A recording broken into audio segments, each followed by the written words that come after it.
Good rising, brethren. This is Big Judah coming to you guys in California. Before I begin, give all praises to the Most High, Yahweh. Acknowledgement to the earthly mother. Who is wisdom? Who is the Holy Spirit? Acknowledgement to Yahweh Shai.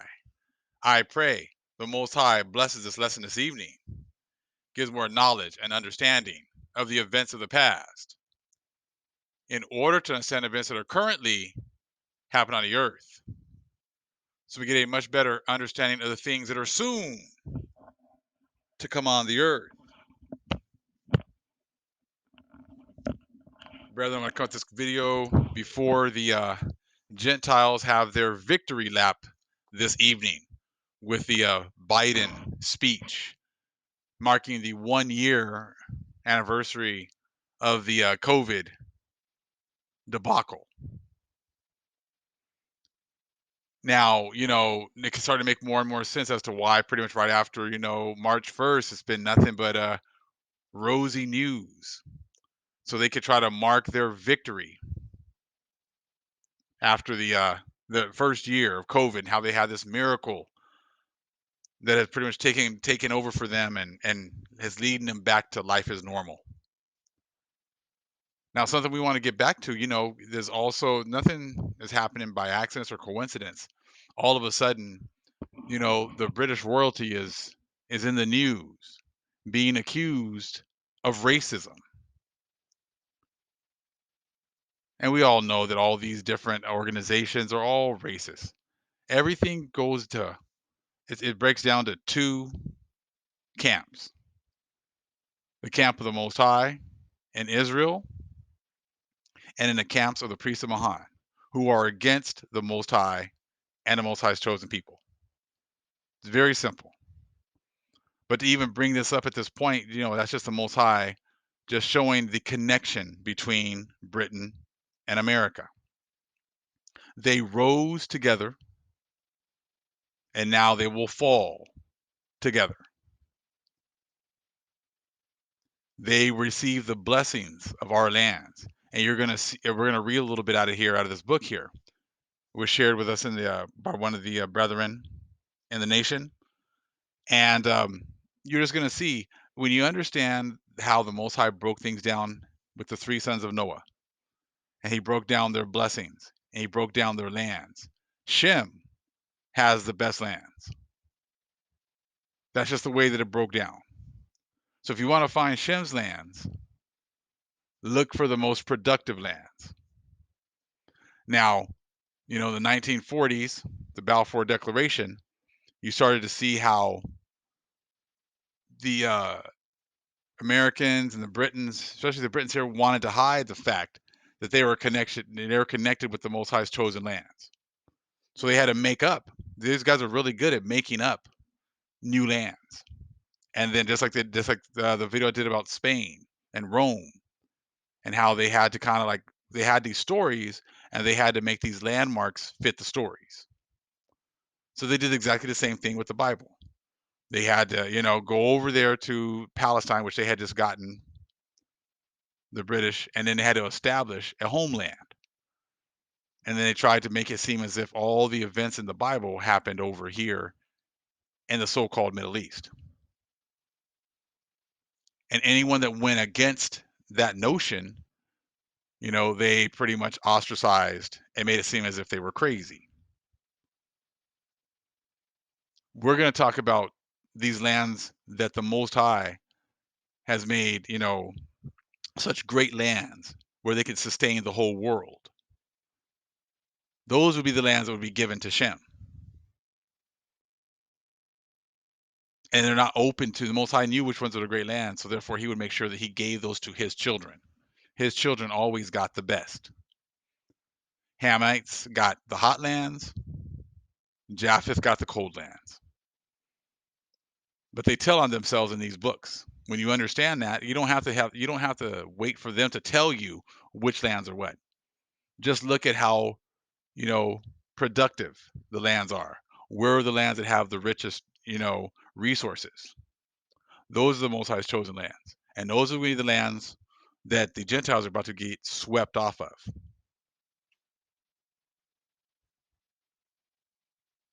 The Gentiles, the heathens, all of them have taken over these lands, and now they're about to get them. They're about to get swept off of them. So no matter how rosy of a picture you put up, the Most High's judgment is going to fall on you. You don't have a miracle, vaccine that now all of a sudden takes away the judgment. The judgment is still here. The judgment is set. Just because you want to ignore it, the judgment is still here. The judgment is set. But let's take a read. We're going to read. Let's take a little time here to check out a couple pages from this book here. It's just the introduction. Two great nations that changed the world. How and why have the British and American people come to possess the absolute richest and most productive lands of the entire world? Lands blessed with unparalleled natural resources. Why have they enjoyed an unrivaled level of economic wealth and military power? To say the least, the unprecedented and rapid rise of the Anglo-American nations to dominant positions of power and influence throughout the 19th and 20th centuries is nothing less than phenomenal. And they never say, hey, the Most High blessed us. The Most High gave us this blessing for a time. It says, chafing under the influence of a Romish Europe and the dominance of an imperialistic Spain, England began in the 16th century to look beyond her own shores, crossing vast seas to establish new trade routes and forge new partnerships. This proclivity for expansion led to the establishment of colonies around the world and eventually to the formation of the British Empire. One of Britain's key colonial settlements, of course, later developed into the United States of America. At the height of its power and influence early in the 20th century, the British Empire covered approximately 1/4 of the world. Let's think about that little island right there. Their empire covered 1/4 of the world's territory. Okay. In 1922, it incorporated 13 million square miles and ultimately boasted of 54 territories and colonies, including Egypt, India, Pakistan, parts of Africa, the Caribbean, Hong Kong, Singapore, Canada, Australia, New Zealand, okay, Palestine, and others.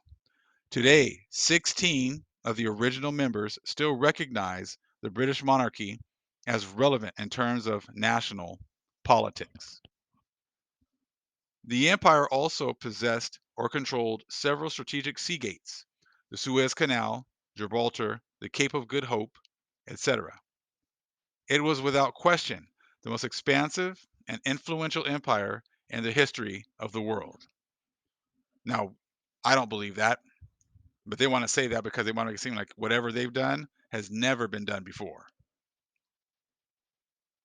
When many people came to, and actually asked Enoch to come over and take care, actually to rule them because of all the wisdom that he had.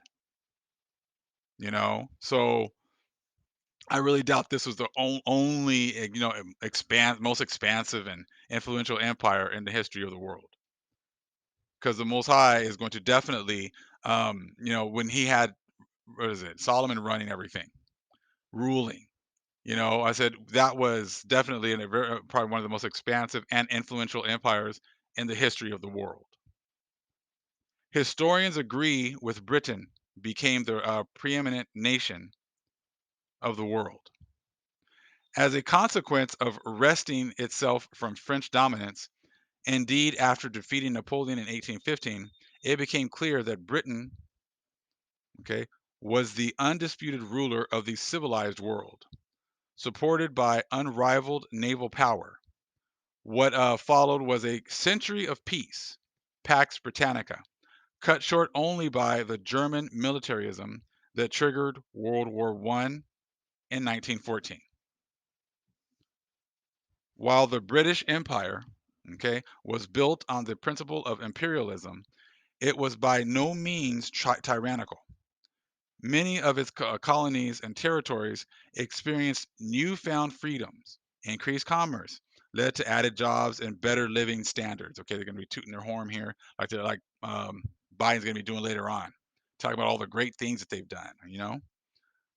Education and literacy were given a high priority. It was pretty much just to wipe the minds clean, so they can actually give them their own version of history. We know how that is. Okay, so as long as you see everything the way that they set things up.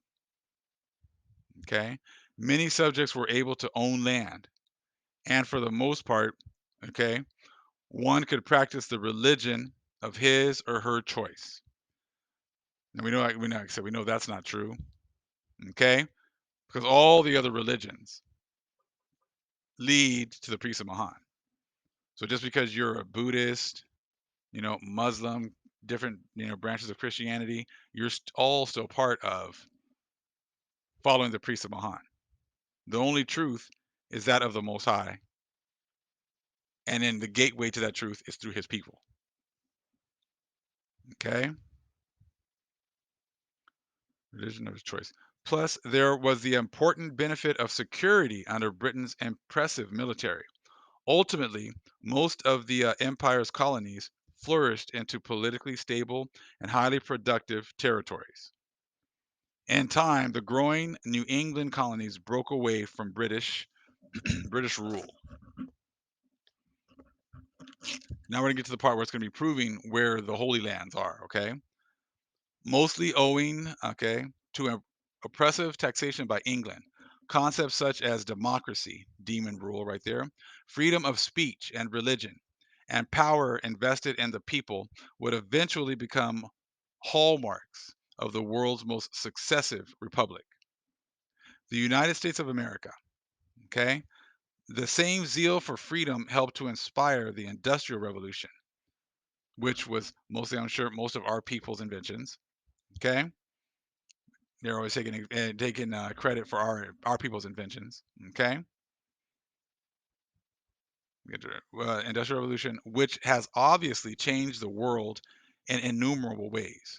During Britain's rise to global dominance, it was British capital, expertise, and stick-to-itiveness, there they are again tooting that horn like they're going to be doing later on tonight, that helped to develop her colonies, as well as her own industrial might. Following suit, American ingenuity quickly pushed industry and commerce to new heights. From Robert Fulton's first steamboat in 1806 to Henry Ford's success with large-scale mass production, industrialization exploded in America. And you can just see right here how they always want to, put themselves up. Esau's very proud, always trying to put themselves on top, making it seem as if they're self-made men and they've done everything.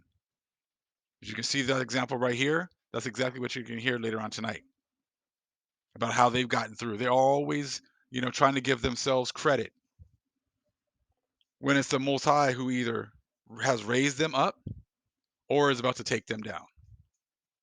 The Most High is the one that lifts people up and brings people down. The Most High lifted up the heathen and the Gentiles for hundreds of years. And as you can see right here, they're not giving any credit to the Most High whatsoever.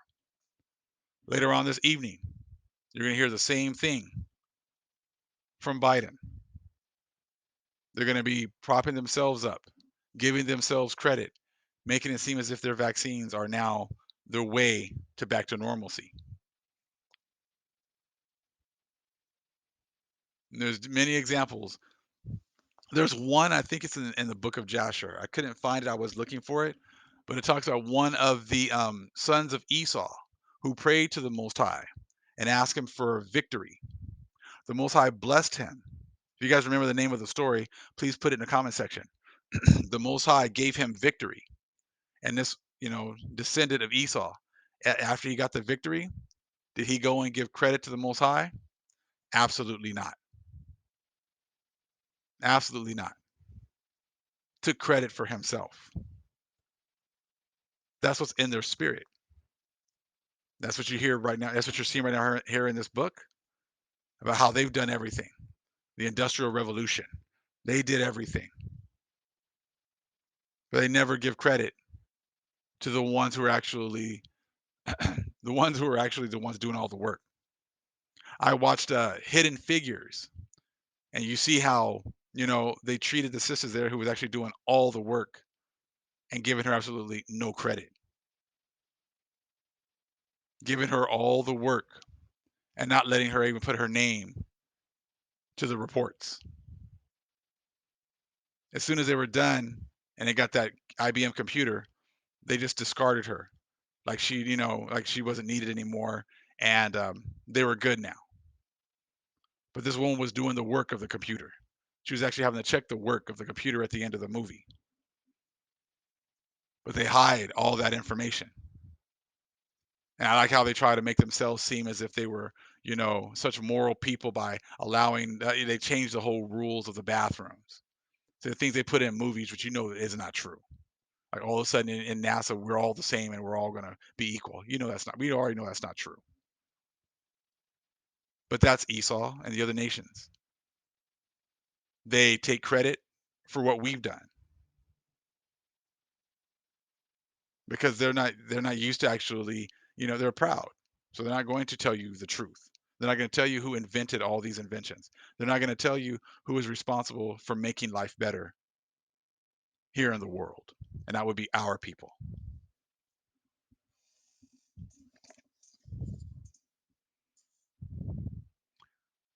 Let's see here. It says the same zeal for freedom helped to inspire the Industrial Revolution. Okay, we read. Yeah, we'll continue. Actually, we'll skip on down. No, we'll read it again. During Britain's rise to global dominance, it was the British capital expertise and stick-to-itiveness that helped to develop her colonies as well as her own industrial might. Following suit, American ingenuity quickly pushed industrial and commerce to new heights. From Robert Fulton's first steamboat in 1806 to Henry Ford's success with large scale mass production, industrialization exploded in America. Following the early 1800s, more than half of the world's cultivatable lands came into the possession of these two great nations. Utilizing the richest natural resources and farmlands known to man, America quickly became the breadbasket of the world. So all these people keep on talking about how America is not the homeland, America is not the land. Whose land is it? Because it's not Ham's and it's not Japheth's. So they're going to tell you about all the natural resources that are here. Utilizing the richest natural resources and farmlands known to man, America quickly became the breadbasket of the world. These great lands right here, all the resources right here. Why do you think they're fighting so hard to keep it? Why do you think they're fighting so hard to not let us know about our lands? Why are they trying? They've worked so hard to let us not, so we wouldn't know about the connection between Britain, Ireland, and the Americas.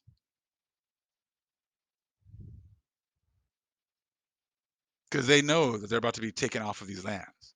They know these ley lines are not going to be working for them anymore. But they're trying so hard to paint a pretty picture. But we all know that this picture is not is not true whatsoever. This whole society is nothing but a farce. It says, but beginning in the 1950s, the British Empire gradually ceased to be economically and militarily relevant. See, the Mossad's already been weakening them for the last 70 years. Okay, he's already taken that power away. Okay, so they were economically and militarily becoming irrelevant. In fact, by the end of World War II, Britain was broke and facing major problems in two of its territories, India and Palestine. No longer able to manage an empire, Britain began granting independence to many of her colonies. As well, the burden of policing the world fell more and more to the United States. It was becoming all too clear that Pax Britannica was fast coming to an end. Yet, as American power and influence began to rise, In the aftermath of World War II, it was obvious that the United States would never have the unrivaled international role enjoyed by the British for 2 centuries. There were two principal reasons. First, America had no desire to become a world colonizing power, and the United States at one time or another, okay, ruled only the Philippines, Guam, Puerto Rico, Cuba, and various islands in Oceania, including one of the world's key strategic sea gates, the Panama Canal. Secondly, as America began assuming Britain's historic role, it faced a major military rival, the Soviet Union, which in many ways restrained U.S. power. Okay.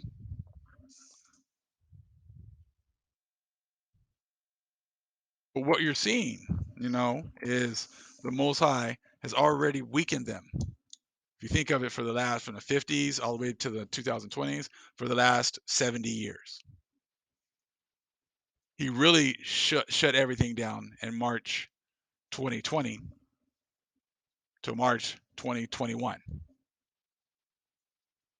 So it's been a gradual decline, just like we talked about how the Most High gives gives clues, gives omens, lets you know that your time and your power is coming to an end.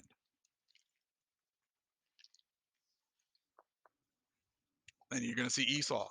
You're going to see them like you see them right now being all proud and how they're trying to rush to open up everything because everything's going back to normal and we have all this good news and now they're saying oh the vaccines are working against the variants so we don't have to worry about that.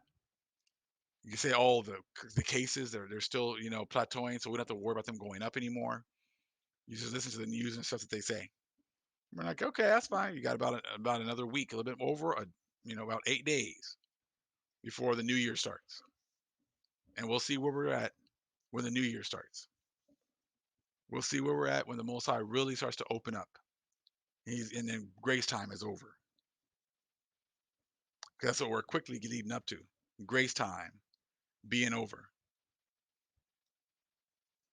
All praise is the Most High, Yahweh. The acknowledgement to the earthly mother. Who was wisdom? Who was the Holy Spirit? Acknowledge Yahweh Shai. Shalom.